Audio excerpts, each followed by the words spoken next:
दोस्तों, इस शोर में तो कुछ सुनाई नहीं दे रहा। हुकूमत हिरासा नज़रों के साथ सटपटाती नजर आ रही है। इमरान खान मुसलसल और तसलसल से एक ही बात किए जा रहे हैं कि इनके साथ जुल्म हो गया। जो मनाज़र हैं वो तो किसी हॉरर फिल्म का रूप धार रहे हैं। मुल्क की इकोनॉमी बदसूर ढलवान पर लटकती नजर आ रही है। ऐसा लगता है किसी को मुल्क की फिक्र नहीं, सब अपना अपना चूरन बेच रहे हैं। इमरान के दौर में 9 मार्च 2002 को डगमगाती मुआशरत को कोई सहारा नहीं मिल रहा था। फिर जो तवक्कुआत थी पूरी नहीं हो रही थी। इस साल के अवाइल तक जब इमरान खान वज़ारत उज़्मा का ओहदा जलीला पर फाइज थे, यही समझ आ रहा था कि कौम गलत पॉलिसियों और ना तजुर्बाकारी की सज़ा भुगत रही है। इमरान खुद भी अपनी बहुत सी गलतियों का एतराफ़ करते जा रहे थे। महंगाई और बेरोज़गारी के साथ करप्शन का ग्राफ बढ़ता जा रहा था। पहली बात समझने की यह है कि इस वक्त की हुकूमत और 9 मार्च से पहले की हिज़्ब इख्तिलाफ इमरान खान को सिलेक्टेड वज़ीर-ए-आज़म कह रही थी, इनकी पोजीशन को चैलेंज कर रही थी। इसका मतलब सीधा साधा ये था कि 2018 के इंतखाबात फेयर और फ्री नहीं थे। एक अमूमी तासुर ये भी था कि इस इलेक्शन में गड़बड़ ज़रूर हुई थी और इसका मकसद ये था कि इस बार इमरान खान को ट्राई किया जाए। इस वक्त की हिज़्ब इख्तिलाफ जो आज हुकूमत में है, जाहिर है कि इस इलेक्शन को सिलेक्शन बता रही थी। अगर इमरान खान इनके ख्याल में डिफेक्टिव प्राइम मिनिस्टर थे तो फिर इतनी जमातों की लोगत के मुताबिक शहबाज शरीफ भी डिफेक्टिव प्राइम मिनिस्टर हुए। यह सिर्फ एक सियासी इस्तदलाल की बात है। दूसरी तरफ इमरान खान के रवैये को देखें कि वो खुद अपने ऑफिस, स्पीकर, डिप्टी स्पीकर और सदर के ऑफिस को एक ऐसे काम के लिए इस्तेमाल करने की कोशिश करते हैं जिसकी आइन इजाज़त नहीं देता। इमरान खान खुद अंदाज़ा करें कि वो अपनी बात में कितने फेयर हैं। आप अपनी तमाम बातों को मनवाने की कोशिश को आम लोगों के सामने जहाद के तौर पर पेश करें तो ये बिल्कुल गैर मुनसिफाना बात है। इसका मतलब यही है कि इमरान खान की यही ख्वाहिश और कोशिश है कि वो जो कुछ कर रहे हैं और कह रहे हैं वो दुरुस्त है। वो जो कहते जाएं वो तस्लीम किया जाता रहे, ख्वाह इससे आइन और कानून की खिलाफ वर्जी ही क्यों ना होती हो। तो ज़रा पीछे मुड़कर देखें, पीडीएम की क़यादत और पीपल्स पार्टी ने इस दश्त में बहुत सी सोबतें बर्दाश्त की, बड़ा मुश्किल वक्त देखा, लेकिन कोई भी इदारों के खिलाफ इस हद तक नहीं गया जिसका मुजाहरा वो कर रहे हैं। इसका मतलब तो सीधा साधा यह है कि इमरान खान कह रहे हैं कि जो कुछ वो कह रहे हैं इसे मनोवन तस्लीम कर लिया जाए। वो अपनी बात को बार बार दोहरा रहे हैं। वो अपने बयानियों पर खड़े सवालात का जवाब देने की जहमत नहीं कर रहे, हत्ता कि वो अपनी 4 साल कारकर्दगी के तज़किरे पर भी रद्द-ए-अमल देने का तकल्लुफ़ नहीं कर रहे। इनकी मंतक देखें। फवाद चौधरी कह रहे हैं कि आप आएँ और इलेक्शन करवा दें। अब कोई इनसे पूछे कि इलेक्शन तो इलेक्शन कमीशन ने करवाने हैं, जबकि इलेक्शन कमीशन सुप्रीम कोर्ट में ये बता चुका है कि अभी हम 7 माह तक इंतखाबात के इनेकाद का एहतमाम नहीं कर सकते। अब सूरत-ए-हाल ये है कि ये मुतालबा पीटीआई कर रही है, बाकी तमाम जमातें इससे मुतफिक नहीं। इसमें सिंध में मकबूल जमात पीपल्स पार्टी, पंजाब में बार बार बरतरी लेने वाले मुस्लिम लीग नून, मजहबी जमातें, तमाम इलाका जमातें शामिल हैं। वह इस मुतालबे के दूसरी तरफ खड़ी हैं। इस वक्त सूरत-ए-हाल ये है कि इमरान खान के बयानी को ख्वाह वो सच्चा है या झूठा, इसे खुद इमरान खान की तवक्कुआत से भी ज़्यादा मकबूलियत मिल रही है।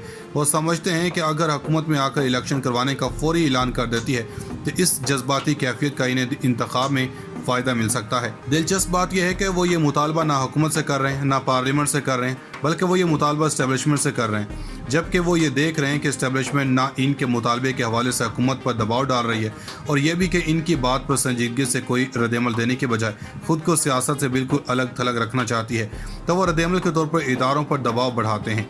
ऐसे सूरत-ए-हाल में झुंझलाहट और मायूसी में वो कुछ कह जाते हैं जो इन्हें नहीं कहना चाहिए।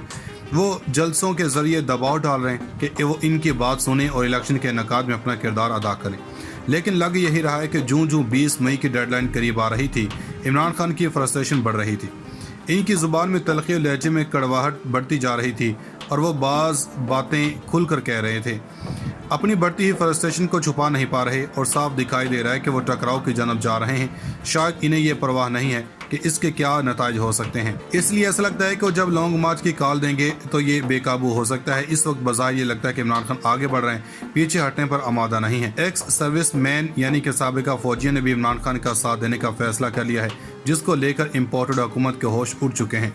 अब हमसा शहबाज ने आर्मी चीफ से कहा है कि वो इस बात का नोटिस लें क्योंकि लॉन्ग मार्च में फ़ौजियों के ख़ानदान शामिल हो रहे हैं। ये एक संगीन बात है और इदारे को इसका नोटिस लेना चाहिए। दोस्तों, सोचना चाहिए कि हासिल सर्विस फौजी तो मुलाजिम हैं, मगर रिटायर्ड फौजियों को किसी भी सूरत नहीं रोका जा सकता। दोस्तों इम्पोर्टेड ने कहा है कि साबिका हुकूमत ने पाकिस्तान को दिवालियापन पर लाखड़ा किया। इससे भी मुश्किल बात यह है कि एक्स सर्विसमैन जो इमरान खान की हिमायत कर रहे हैं और इम्पोर्टेड की हुकूमत के खिलाफ खड़े हैं, फौज की जनब से हिदायत भी दी गई, मगर अब कहा जा रहा है कि वो लॉन्ग मार्च में शामिल होंगे। इम्पोर्टेड हुकूमत का कहना है कि एक्स सर्विसमैन को रोका जाए, लॉन्ग मार्च में मसला हो सकता है। सवाल ये पैदा होता है कि एक्स सर्विसमैन अपनी आज़ादाना राय नहीं रखे, वो किसी का हो सकता है। सवाल ये पैदा होता है कि एक सर्विसमैन अपनी आज़ादाना राय नहीं रखे, वो किसी का साथ नहीं दे सकता। तो ऐसी बात नहीं है कि इम्पोर्टेड हुकूमत फंस गई, इसलिए इम्पोर्टेड हुकूमत बार बार फौज से मदद मांग रही है। फौज ने भी कह दिया है कि मुल्क के सियासी मामलों के अंदर फौज को घसीटा ना जाए। पाक फौज के जवान कैप्टन अब्दुल्ला जफर के वालिद ने कहा कि मैं शहीद का वालिद हूँ और पूरे पाकिस्तान से कहता हूँ कि पाकिस्तान का सोचें। इन्होंने कहा कि पाकिस्तान पर अपना बेटा कुर्बान करने पर फख्र करता हूँ। इन्होंने कहा कि पाकिस्तान के मौजूदा हालात में फौज को जिस तनकीद का निशाना बनाया जा रहा है, इससे शोहदा के घर वालों की दिल आज़ारी होती है। जब फौज को तनकीद का निशाना बनाया जाता है कि हमने कितने लाड प्यार से पाला होता है, और जब इन पर तनकीद होती है तो दिल दुखता है। इन्होंने कहा कि पाकिस्तान यानी कि कौमी मुफाद को देखें। दोस्तों मौजूदा सूरत हाल में इम्पोर्टेड हुकूमत की कोई बात नहीं मान रहा। सऊदी अरब ने अपने $3 अरब वापस मांग लिए। UAE के फरमारवा की मौत के बाद मुश्किल हालात हैं कि वहाँ से कुछ मिले। IMF भी कुछ लिए बगैर देने को तैयार नहीं। चीन ने भी अभी तक हाथ उठा दिया है। पाकिस्तान के लिए इस इम्पोर्टेड हुकूमत कोई पॉजिटिव खबरें नहीं मिल रही। अब इम्पोर्टेड हुकूमत के लिए सबसे बेहतर है कि पाकिस्तान के लिए सख्त तरीन फैसले करे और फैसले करके हुकूमत छोड़ दे। दोस्तों कप्तान ने पहली लॉन्ग मार्च की कॉल देने का ऐलान कर दिया है। इम्पोर्टेड हुकूमत जो महंगाई के खिलाफ लॉन्ग मार्च यानी कि महंगाई मार्च कर रहे थे, इस वक्त इन्हें नहीं मालूम था कि ये ऊंट किस करवट बैठेगा। दोस्तों दूसरी जनरल हमजा शहबाज ने कहा कि आर्मी चीफ नोटिस लें कि फौजियों के खानदानों को लॉन्ग मार्च में शामिल होने से रोका जाए। लाजमी बात है कि लॉन्ग मार्च में फौजी शामिल ज़रूर होंगे, तो फौजियों की हमदर्दियाँ भी इनके साथ ही होंगी।